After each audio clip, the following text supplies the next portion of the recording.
Bienvenue Stop Invest, la chaîne des top d'investissement. Ici, on parle essentiellement d'entreprises de qualité. Alors, on va faire une mise à jour ici. Enfin, on va commenter les résultats financiers de ASML. Donc, elle a publié ses résultats financiers sur des résultats supérieurs aux attentes au T4, donc au Q4, d'accord. Donc, on va essayer de commenter cet article-ci assez rapidement. On va faire un tour également au niveau des rapports financiers. Donc, un like, un abonnement, un commentaire, ça fait toujours plaisir.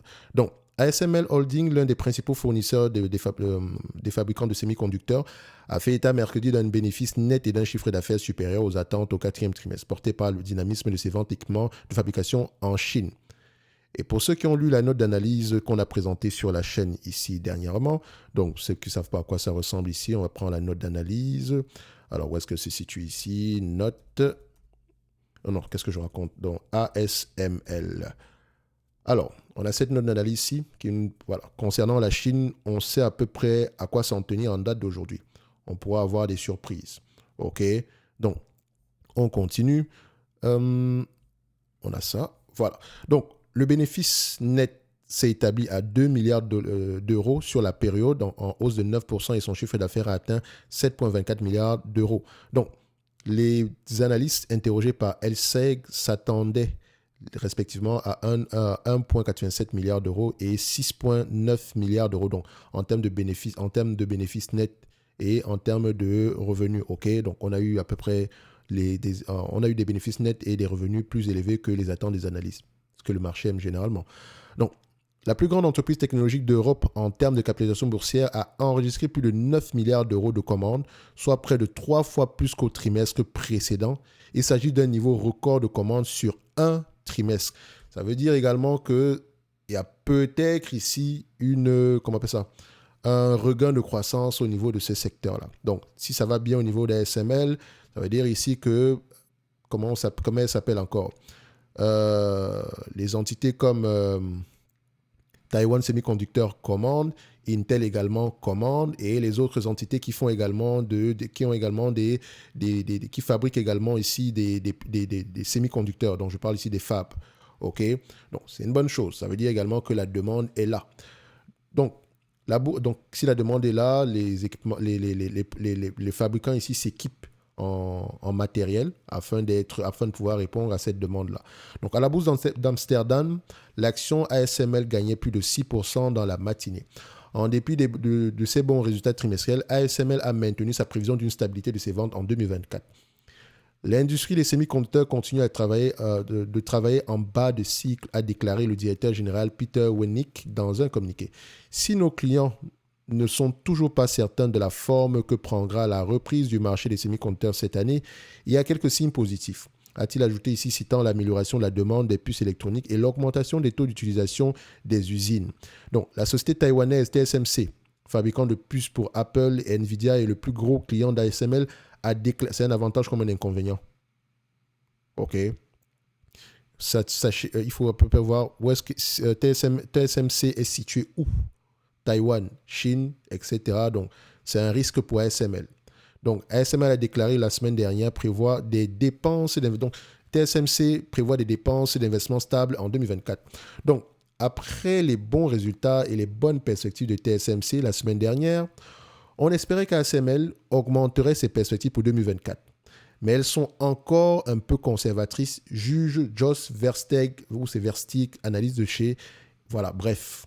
Donc, on s'attendait à avoir des perspectives plus élevées, mais on a reste quelque chose d'assez correct. Ici, on reste assez conservateur. L'entreprise ici n'essaye pas elle n'est pas pessimiste, elle n'est pas non plus optimiste, d'accord? Ça reste correct. Et pour moi, ça ne me dérange pas non plus. Je ne veux pas quelqu'un qui m'annonce 100 et il livre 50, d'accord? Je préfère encore quelqu'un qui m'annonce 50 et livre 100. Tu vois ce que je veux dire. Donc, ASML prévoit que 15% de ses revenus en Chine, jusque-là son troisième marché avec Taïwan et la Corée du Sud, seront affectés en 2024 par de nouvelles restrictions d'exportation américaines et néerlandaises introduites l'an dernier. Donc, c'est ça parfois le problème. Donc, ASML ici, tout n'est pas blanc. D'accord, il y a également des points négatifs et justement, la Chine reste un gros client ici. Et si la Chine, les ventes baissent en Chine, il faut quand même nos pays reprennent. Je sais que les États-Unis, ça peut être ça. L'Inde, ça peut être ça également. Donc, la Corée, c'est possible également. Le Japon, c'est possible également. Donc, on va continuer à suivre tout ceci. Du point de vue, si on va au niveau des rapports financiers ici, qu'est-ce qu'on peut voir au niveau des bilans? ASML, Visa et Mastercard sont tous sous-évalués. Je rappelle toujours même à 30-35 fois les bénéfices. Regardez la taille du marché. Merci. On continue ici. Ces deux entités qui pourraient continuer à croître ici au moins à 15%, au moins jusqu'à les 5 prochaines années. Facile. OK, donc quand vous payez une entreprise à 40 fois les bénéfices ici et qu'il y a une croissance moyenne de 15%, ça veut dire que vous êtes en train de la payer en réalité à 20 fois les bénéfices si la croissance estimée, ici se réalise. OK, donc on continue. Ça, c'était juste une parenthèse pour viser Mastercard, vu que c'était devant moi. Alors, ici, qu'est-ce qu'on va aller regarder? Les rapports, histoire de voir qu'est-ce qu'il y a au niveau des bilans. Voilà. Techniquement, le annual report n'est pas encore sorti. Donc, on a juste le Q4 2023. Le annual report, ils vont le publier, je pense, dans peu de temps. Ou bien, je ne sais pas, on pourra aller voir ça après. Qu'est-ce que je regarde ici? Download, Testament US, machin. On prend ça. OK. Oh putain, je n'aime pas télécharger tous ces éléments-là. Qu'est-ce que ça donne? OK. Un zoom un tout petit peu. OK. Système, croissance. Donc, on compare les deux ici par rapport à l'année précédente. On regarde, croissance ici, parfait, grosse profit, on doit prendre le ratio pour voir si on reste toujours quelque chose si on reste à peu près sur la même tendance, si la marge brute augmente ou diminue. On voit ici que les bits ici augmentent également, c'est normal, le revenu a augmenté, bénéfice net par action, vous en faites une vingtaine. OK, 25 fois les bénéfices, on est à 500 € par là. Donc, ça c'est pour cette année-ci. Donc, on continue, le nombre d'actions également a légèrement diminué. Donc, voilà, on a à peu près les marges ici.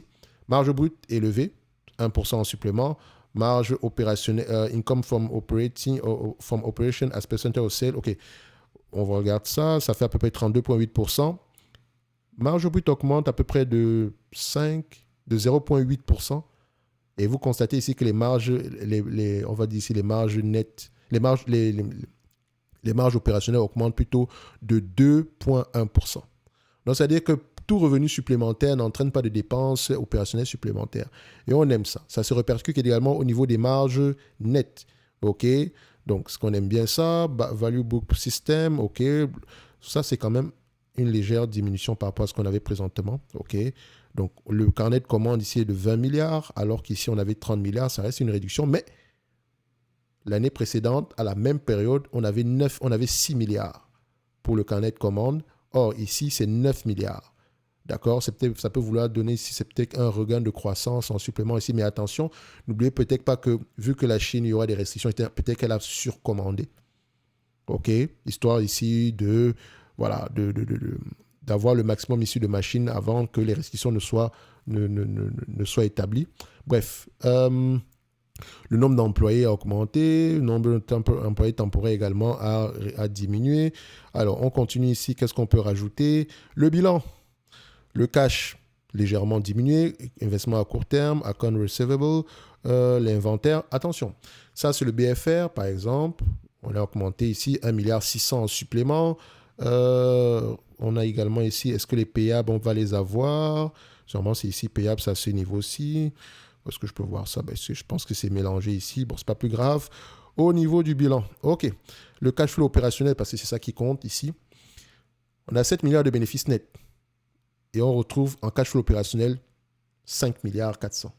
Et le cash flow opérationnel, c'est au moins bénéfice net plus dépréciation amortissement, plus ou moins BFR, variation du BFR. On peut également ajouter ici les charges exceptionnelles au cas où il y en a.